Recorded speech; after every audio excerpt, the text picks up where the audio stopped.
mostrar quando...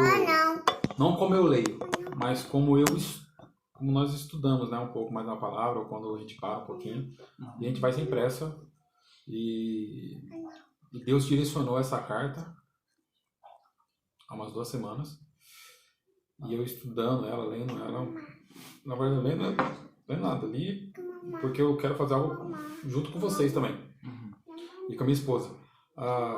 Eu li só os 12, 13 versículos do primeiro capítulo. Então eu li a história dela, como é que foi criada e tal. E é muito interessante porque ela tem tudo a ver. Porque é a única carta de Paulo que ela não é especificamente tratando um grupo de pessoas dentro de um lugar. Tipo assim, aos Gálatas, aos Coríntios, ele trata o problema da igreja. Tipo, o que aquela igreja o que está acontecendo com aquela igreja. É igual, tipo, tem uma assembleia aqui, tem uma batista aqui. Então tinha uma carta para a assembleia, pô, vocês estão errando nisso, naquilo outro. Aí vai para o batista, vocês estão errando nisso, naquilo outro. Aos Efésios, é como se fosse uma carta geral. É uma carta à igreja. Você quer mamar, filho? Tá, a mamãe vai fazer, tá bom? Então, por que é interessante? Porque ela não vai tratar de problemas, muitos problemas. Ela vai tratar, na verdade, dizendo o que a igreja é. E qual é a postura que a igreja tem que tomar. A igreja, assim, o corpo de Cristo. Então ele trata muito a igreja como a questão de unidade, o corpo de Cristo. Então ele não sectariza, né? Assembleia de Deus, Batista, Presbiteriana, ou Congregacional. Não. Ele trata a igreja no geral. Ou seja, ele trata a igreja como se fosse única. Né? A igreja cristã no mundo. Então, o que vocês no mundo tem que ser? O que é a igreja no mundo? É o corpo de Cristo. É a plenitude de Deus. Para. Mamãe, quer mamar? Então, isso é muito interessante, né? Aí eu coloquei eu gosto de colocar umas frasezinhas de efeito. Isso vem de muito tempo já. Efésios não é sobre ordem no culto, mas vida no corpo. Então, o que quer dizer essa frase que me veio assim?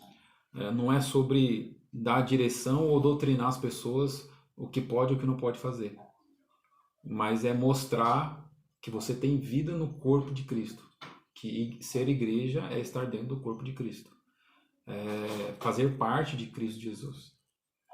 Tá? Então eu já expliquei mais ou menos como que ela foi escrita, né? Eu coloquei aqui algumas coisinhas que talvez deixam um pouco claro que ela foi, apesar de ter o nome de Aos Efésios, isso ela tem por causa de alguns eruditos que a maioria pensa que ela foi escrita para Efésios, né? Ou pelo menos para a região da Ásia. Tá? Eu estou só contextualizando para que vocês vão entender o porquê que ela vai tratar muita coisa dentro. E é importante eu contextualizar ela. Tá? Tanto que quando ela começa assim, no primeiro versículo, ela fala assim: Paulo, apóstolo de Jesus Cristo, pela vontade de Deus, aos santos que estão em Éfeso. Essa parte em Éfeso, nos originais, tem muitos originais que não tem, fala assim, em Éfeso. Então só aos santos de Cristo, né? Aos santos. Então, por isso que eu falo da questão, tipo, é uma carta para a igreja aberta e tal.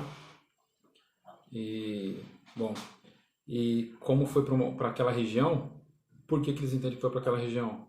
Por causa de um discípulo de Paulo, que era Tíquico, e ele estava levando algumas cartas, e isso está latente quando a gente vê em... Peraí que a mamãe vai trazer. Deixa eu ver aqui, eu acho que eu marquei o versículo. 2 Timóteo 4,12, vamos lá, 2 Timóteo 4,12, rapidinho.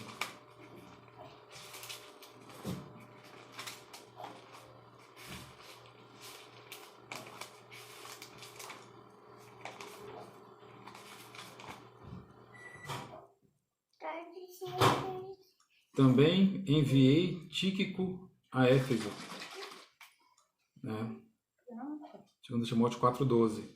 E esse Tíquico ele já tinha levado as cartas de Colossenses e Colossenses e uma outra carta lá já, tá? Que eu não lembro o nome da outra carta que ele tinha levado. Acho que era para Filemão e Timóteo.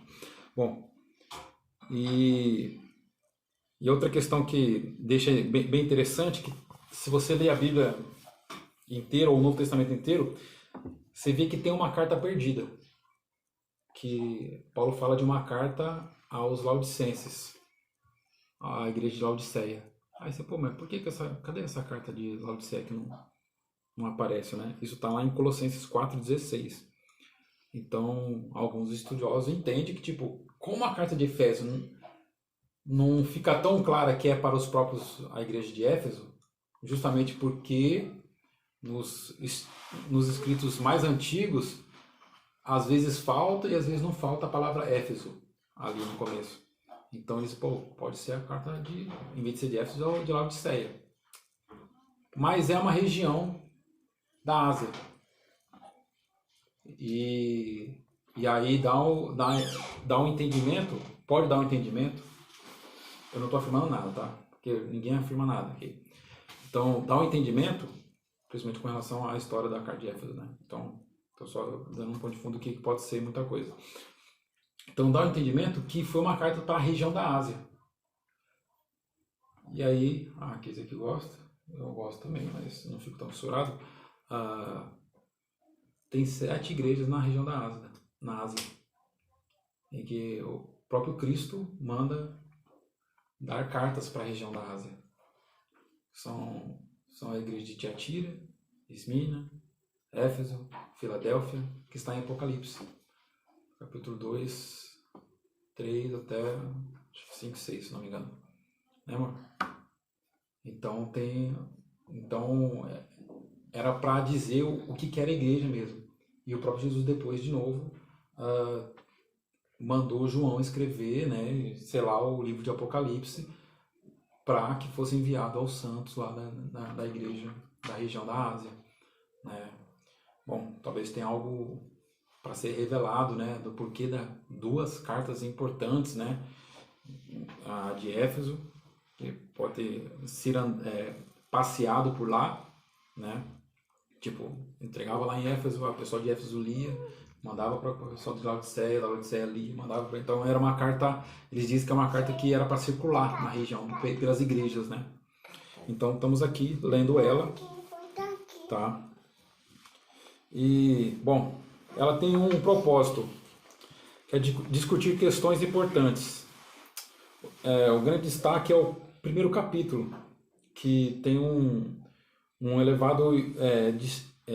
eleva a nossa distinção como santos e o que nós somos, e diz que somos a plenitude daquele que preenche tudo em todos, tá? Esse capítulo é muito semelhante ao capítulo 8 de Romanos, que é um capítulo áureo, falando sobre a autoridade e de quem nós somos, fala de quem é a identidade de Cristo, o que é, a gente leu um pouquinho, né, com o nosso amigo lá, Natan, então tem muito a ver, tá? É uma carta apologética também. Apologética é defender a fé. Então, se você quer defender a sua fé, leia Éfeso. Mas o ateu fala isso, leia Éfeso. Por quê? Porque Éfeso diz quem você é, quem Cristo é, o que você é, o que você faz parte. Então, quando você sabe quem você é, nada que fala que você não é aquilo vai te interferir. Alguém vai me falar, porra, você não é filho do seu pai, Rayane. Não, eu sou filho do meu pai. Sou. Não, você não é, não sei o que, não sei isso. E como é que você prova isso? Você estava lá quando você nasceu? Você lembra? Não, eu tava. Não, mas você lembra? Você tinha memória disso? Você era muito pequeno, não sei o que, você foi enganado, tal. Não, você sabe, eu sou filho do meu pai. Né? Eu sei quem eu sou. Eu sei quem eu sou. Né? Bom, isso, vários exemplos. Então, você não é por saber quem você é, o que vem falar aquilo que você não é, se torna irrelevante, fraco e de pouca apologética. Apologética é defender a tese, tá? O termo apologética. Defender sua tese. Um propósito apologético, defendendo a deidade de Jesus, ou seja, que Jesus é Deus, e o seu poder é igual em natureza ao de Deus. Vou ler uma frase de um cara que escreveu aqui, que eu achei bem interessante. Seu propósito era confirmar os irmãos na fé, ampliando seus horizontes, apertando os laços de fraternidade, ou seja, justamente porque somos igreja e somos um, ensinando as mais profundas e exaltados pensamentos e experiências, podendo ser encontrado dentro do corpo a que todos eles pertenciam. Ou seja, nós podemos encontrar toda a plenitude de Cristo Jesus, todo o poder e ter todas as experiências que Cristo Jesus teve dentro do corpo de Jesus. E quem é o corpo de Jesus? A igreja. Nós somos a igreja. Então nós podemos experimentar o poder, podemos experimentar cura, algo totalmente sobrenatural e transcendente dentro da igreja. E isso torna o cristianismo não tedioso. Não tedioso. Porque se está tedioso, você não está com a identidade correta, você não entendeu a identidade correta de quem você é, ou você não está dentro do corpo de Jesus, você não está na igreja verdadeira. Porque Jesus não é tedioso. Se você experimenta as experiências que os caras tiveram no Antigo Testamento, em Atos, e o que eles viveram, o que Paulo viveu, o que Pedro viveu, o que ele viu, isso não é tedioso. É tedioso andar sobre as águas? Não é tedioso, cara. É tedioso você passar e a sua sombra sair curando pessoas no meio da vida? Isso não é tedioso. Mas isso é vanglória. Não é vanglória. É demais ver Deus agindo através de você sem você ter feito nada, a não ser aceitar que Ele fez tudo por você. E Ele é criativo, porque cada milagre é de um jeito diferente. Caraca, agora a minha sombra. Aí Paulo, nossa, o lenço, que tem a parte lá do lenço, né? Sim. Paulo esfregava aqui, que ele pregava suando. Imagina, tem uns pregadores que hoje prega e daqui a pouco tá suando a cabeça todinho. Ele passava assim, ó, jogava lá. No meu casamento foi assim, filhão, quente pra chuchu, e eu, imagina, a pessoa pegava meu lenço lá, pegava e era curada. Aconteceu isso com Paulo, entendeu? Então, isso não é tedioso. Isso não é tedioso. Você andar na rua e falar, fulano, isso e aquilo. Cara, eu fui transladado, sabia? Felipe, fui transladado. Bom, e por nós sabermos que a palavra de Deus é verdade, e aqui é tudo divinamente inspirado, eu falei, 3 semanas atrás eu estava explicando para aqui, dando uma doutrina das escrituras para ela, fortalecendo a ideia que tudo isso aqui é inspirado por Deus, e que não há como ser algo escrito ou manipulado por homem. Porque na verdade não foi um homem que escreveu, foram várias pessoas que escreveram, 66 livros, em um espaço de tempo de 5.000 anos, em que pessoas não tinham a mesma cultura, não tinham a mesma língua e nem tinham o mesmo pensamento. Não era criado pelo meu pai, pela minha mãe, e não tinham conluio, porque, né, são pessoas totalmente diferentes. Tem gregos escrevendo, tem judeus escrevendo, e é interessante que a Bíblia não omite os erros. E isso ratifica, ou seja, confirma que ela é verdadeira. Que a história é verdadeira. Porque se alguém conta uma história e conta até os seus erros, cara, não tem por que ele estar mentindo sobre os fatos positivos. Né? Então, é uma pessoa que está sendo sincera, não está escondendo nada.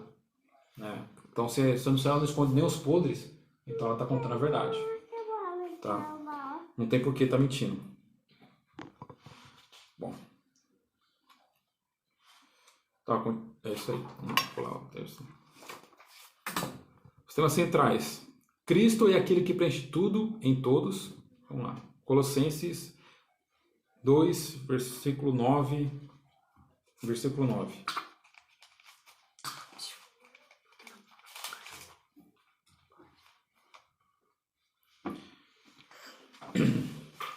Porque nele habita corporalmente toda a plenitude da divindade.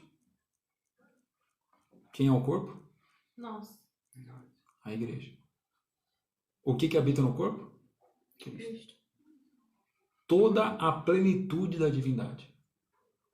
No corpo habita toda a plenitude da divindade. Então, na igreja habita, existe, mora toda a plenitude da divindade. Imagina Deus em toda a sua plenitude, em que no seu colo cabe todas as constelações em que nós, seres humanos, não conseguimos ver e nem enxergar, nem com qualquer maquinário que hoje nós temos à disposição. Cabe no colo de Deus. Essa plenitude divina está no corpo de Cristo, está em nós, está na igreja. Tá? Então, não há limites. Tá bom?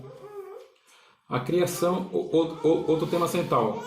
A criação inteira está relacionada a Cristo e encontra nele o seu alvo e o propósito de ser. Efésios 1:10.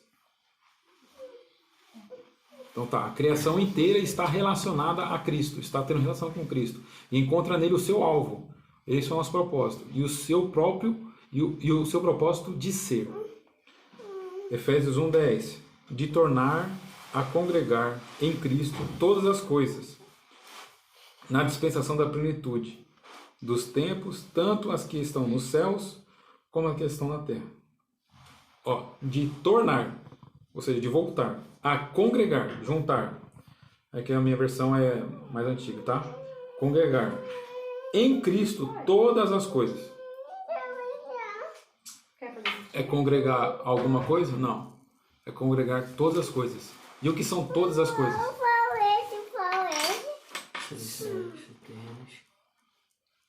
Exato. Ou seja, em Cristo Jesus, Jesus realmente é a ponte. Já vou falar, né? Que Jesus é a ponte que nos liga a Deus. Certo? Mas em Cristo Jesus, pelo texto que está dizendo aqui, que em congregar todas as coisas, na dispensação da plenitude, ou seja, nos últimos tempos, quando vier tudo completo, no tempo completo, né? Tanto que estão nos céus como as que estão na terra. Ou seja, tudo vai estar ligado através de uma pessoa só. Então, tudo que é terreno vai virar espiritual, tudo que é espiritual vai ter uma morada terrena. Então, aí você entende o porquê que a Nova Jerusalém não é no céu. Nós vamos viver 1000 anos aqui na terra. A Nova Jerusalém vai vir aqui. Na terra, o quê? Para estabelecer o reino dos céus. O reino dos céus. Pai nosso que está nos céus, seja santificado o teu santo nome. Venha a nós o teu reino. Venha, o reino vai vir. Então, o que é no céu vai vir aqui, vai estabelecer. Então, vai ficar meio que, né, algo tátil, mas espiritual.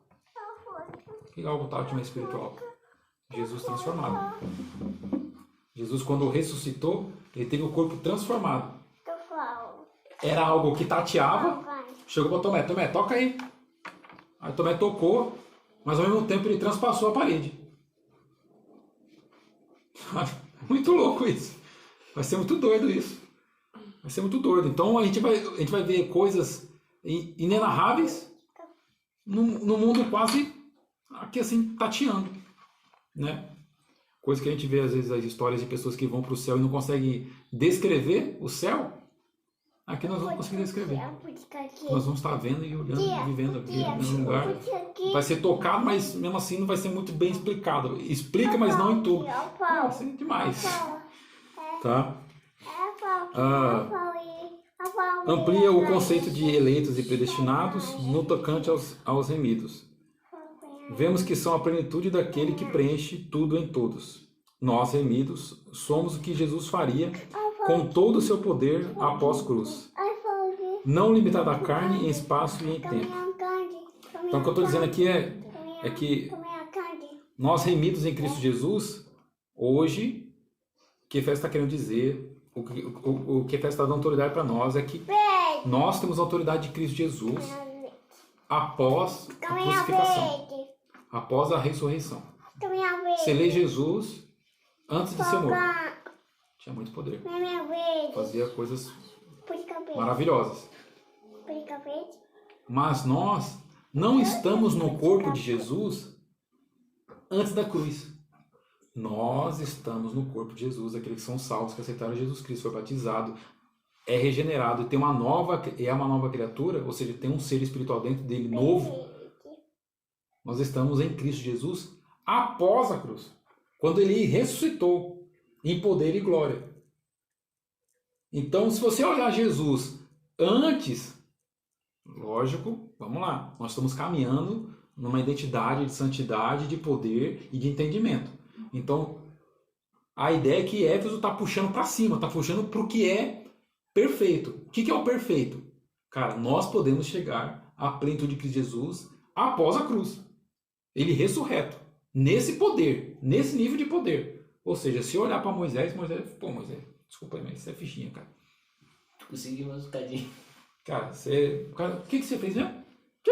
Rapaz, eu falei para aquele monte ali, sai daqui, vai para lá, e o monte foi. Não é que a palavra diz?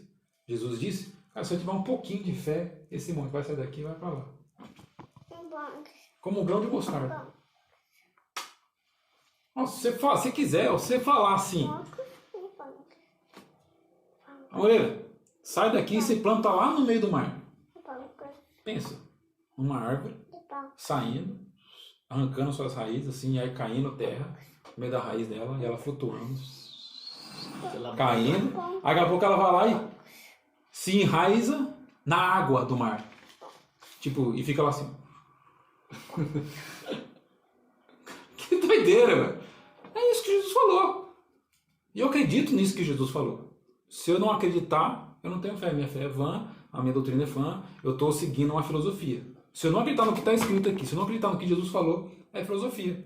Filosofia de vida. Ah, eu sou uma pessoa boazinha, eu dou isso, dou aquilo, faço aquilo outro, vou para o céu. Não. Eu acredito 100% que está escrito. Se é 100%, então nós vamos chegar lá. Tá? Efésios 1:23 vai trazer essa, só para que assim, que é o seu corpo, a plenitude daquele que cumpre tudo em todos, né? Vamos lá, 22 e 23, melhor, vai. Deixa eu ver se o 21 vai.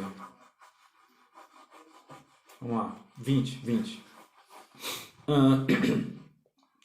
Que manifestou em Cristo, ressuscitando-o dos mortos. Olha, eu nem li o 20, como eu falei no começo, né, do 20, só li só até o 13. Dos mortos, e pondo à direita nos céus. Deus, né?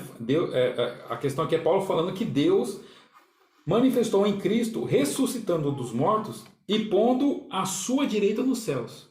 Deus colocou Jesus Cristo à sua direita nos céus. Acima de todo principado e poder. Ou seja, principado é rei, é autoridade, monarca, tá? E poder. Ou seja, não há outro poder. Não há física, certo? A gravidade é um poder, uma força, né? Qualquer outro poder espiritual e potestade e domínio e todo nome que se nomeia. Você acha Moisés grande? Se você acha que Alexandre foi o grande, se você acha... Não há outro nome que você possa lembrar que é maior que Jesus. Então, não só neste século, mas também no vindouro. E sujeitou todas as coisas, ou seja, colocou sobre o domínio, a seus pés, e sobre todas as coisas o constituiu como o cabeça da igreja. Nossa. Que é o seu corpo. Olha lá, do seu corpo de novo. A plenitude daquele que cumpre tudo em todos. Uau. Jesus cumpre tudo em todos. Nós somos cooperadores com Cristo Jesus. Nós participamos da deidade dele, da divindade dele, porque temos o Espírito Santo. Quando Jesus subiu aos céus, falaram que ele não podia subir. Jesus, não faça isso, Pedro, né? E em outro momento Jesus fala assim, eu tenho que ir, porque senão eu não vos enviarei o meu Consolador. Quando Jesus manda o Espírito, o seu Espírito, ele está compartilhando aquilo que ele é. Ele tinha que ir, porque se Jesus ficasse aqui, nós ficaríamos totalmente dependentes de Jesus, das obras dele. Quando ele subiu, assentou aos céus, e mandou o seu Espírito, nós agora temos a mesma autoridade que ele. E nós podemos fazer as mesmas coisas que ele fez. Top. E até coisas maiores. Ele não falou. Jesus falou assim, cara, eu vou mandar o meu Espírito, mas vocês farão coisas maiores do que eu fiz. Como que nós vamos fazer coisas maiores do que ele fez? Por causa do Espírito dele. Por causa do Espírito dele. Por quê? Porque quando ele fez aqui, ele não ainda tinha visto, apesar de ser santo, mas ele tinha um corpo humano, sujeito a pecar, mas não pecou. Tinha uma limitação no corpo dele, né? Ele tinha um entendimento de algo espiritual e poderoso já, mas a ressurreição trouxe algo transformador, trouxe algo de metamorfose, de metanoia, trouxe algo muito além daquilo que ele já era. Entendeu? Jesus já tinha um poder, já tinha autoridade, ele foi conquistando, mas após a ressurreição ele é outro poder. E ele, com esse poder, subiu ao céu, sentou à destra de Deus Pai e mandou o seu Espírito para nós. E aí ele pôde estar em todo lugar, cumprindo tudo em todos.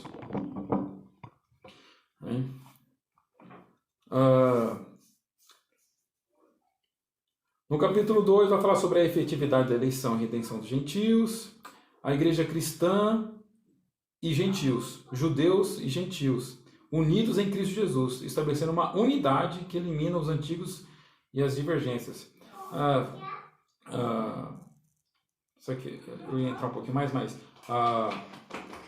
no Antigo Testamento, Jesus teve que vir, não só por causa da diferença, da separação que nós tínhamos entre Deus, mas é porque também... Porque os judeus, eles eram para para divulgar o nome dele, para a glória de Deus, por todo mundo. E eles acabaram fazendo algo para eles. Nós somos os melhores, nós somos a nação escolhida, nós somos os santos, e vocês são os piores, vocês não merecem nada. E começou a dividir. E começou a fazer aquela separação na mente dos judeus, isso aqui assim, ó. Nós não nos misturamos com eles.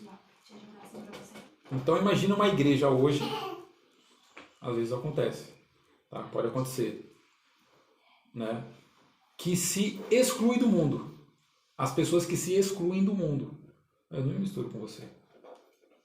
Mas na verdade nós temos que estar lá para influenciá-las, para levar o reino, para levar Jesus Cristo para elas. Eu até fiz isso na minha conversão. Para quê? Para me manter santo. Para me manter separado. Para me manter não influenciado pelas minhas antigas amizades. Mas era errado, porque na verdade eu já era santo. E eu tinha que influenciar. Eu não tinha entendimento que a luz é mais forte que as trevas. Se eu realmente era luz, eu ia influenciar as trevas e ia clarear as trevas. E as trevas não iam ser mais trevas, mas iam ser luz. Então eu olhando para trás, eu vejo que na verdade eu não era plena luz. Entendeu? Porque eu não conseguia influenciá-los. Eu não conseguia transformar. Vocês já passaram por isso. Pô, não estou conseguindo e tal. Às vezes tenho medo. Eu tinha esse medo porque eu via que eu não conseguia, porque eu não fazia. Ou porque eu não descansava e não tinha entendimento que quem faz é Jesus, não sou eu. Né? Tem esse ponto. Ou porque eu realmente não era luz. Então eu tinha essa pane. Então eu me afastei. E aí eu consegui ser santo. Entre aspas, né? Igual os monges. Na época lá do católico, existiam os monges porque os monges, não, a gente quer ser santo, quer viver para Deus. A viver para Deus se escondeu no monte lá, nos monastérios lá. Agora eu sou santo. Mas é fácil ser santo, né? Não tinha nenhuma influência externa. Eles estavam lá só para viver para Deus, teoricamente, só lendo a Bíblia, estudando. E aí, mas aí eles estavam indo por força. Né? Eles não estavam conseguindo mostrar realmente a santidade deles, né? Porque a verdadeira vontade de Deus é ir pregar o evangelho a todas as criaturas, curando, expulsando demônios, batizando no nome do Pai, do Filho e do Espírito Santo. Eles não estavam fazendo isso. Não estavam fazendo a vontade de Deus. Quer divulgar o evangelho, quer divulgar o amor dele, quer divulgar a santidade dele. Tá bom? Não se preocupe, eu não vou chegar, acho que em ler o versículo mesmo, A né? tia vai chamar. Tá bom? Vai ficar um pouquinho com a mamãe também. Ah, tá. Então, na própria vida de Paulo, eu coloquei, né, que no capítulo 3 mostra isso, que há uma unidade entre o judeu e os gentios. Então, Jesus mostrou que era para haver a unidade entre o espiritual e o carnal, mas não uma unidade de mesmo pensamento, mas uma unidade para influenciar e direcionar, dar uma direção, um propósito.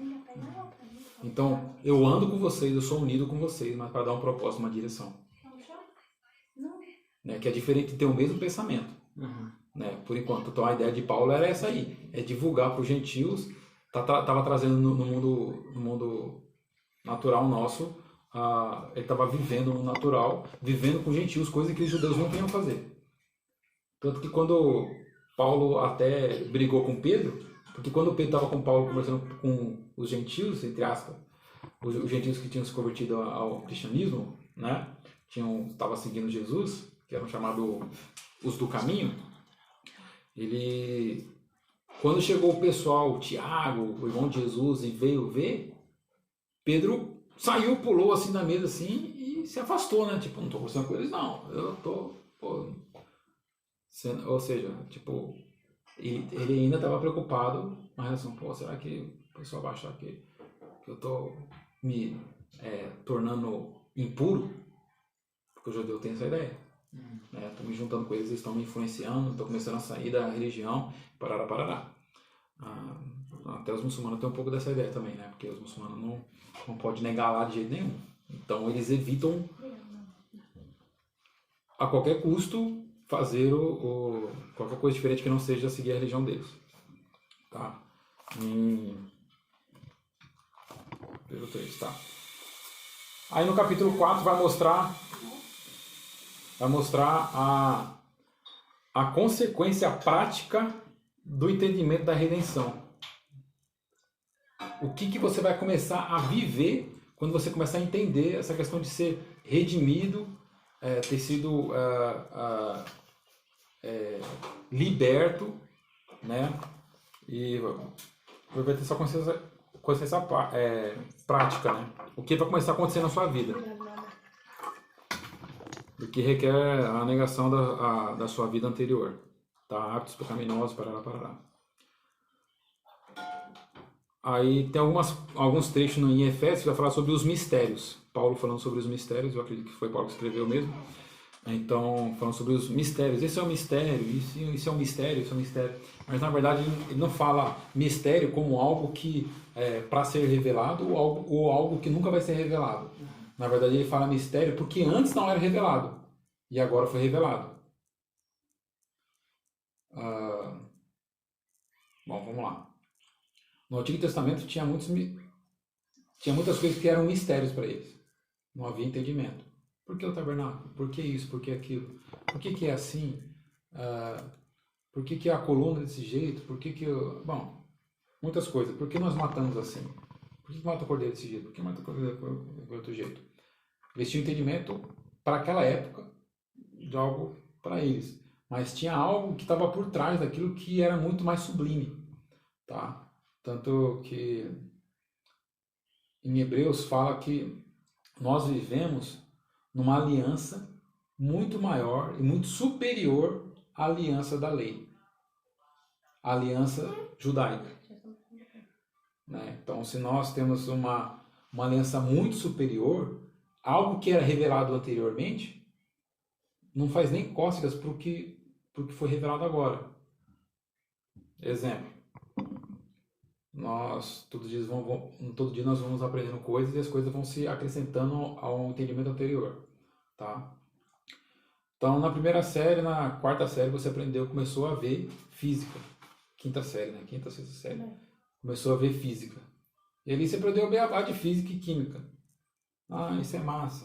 Isso é quantidade de massa. Isso é movimento. Isso aqui é aceleração. E parará. Aí, daqui a pouco você vai para o colegial. quantidade de massa em choque dá um aumento e não sei o que, então aí já começa a fazer gangorra e um monte de conta. Se uma massa correr para tal e tiver com uma corda tensionada em tanto, e se alguém usar uma mola e bater, o que vai acontecer? Pô, você usou todo o entendimento anterior para formar algo muito mais complexo. Então, algo que estava escondido, que você não entendia antes, hoje você está entendendo muito maior, de uma forma muito mais complexa e profunda. Fez sentido? Uhum. Tá? Então, lá dizer, tinha entendimento de massa, aceleração, hoje nós entendemos a interação de tudo aquilo. E como que nós entendemos? Quem nos explica tudo isso? O Espírito da Revelação. O Espírito Santo de Jesus. O Espírito Santo fala, vamos lá, veja. Acho que é João.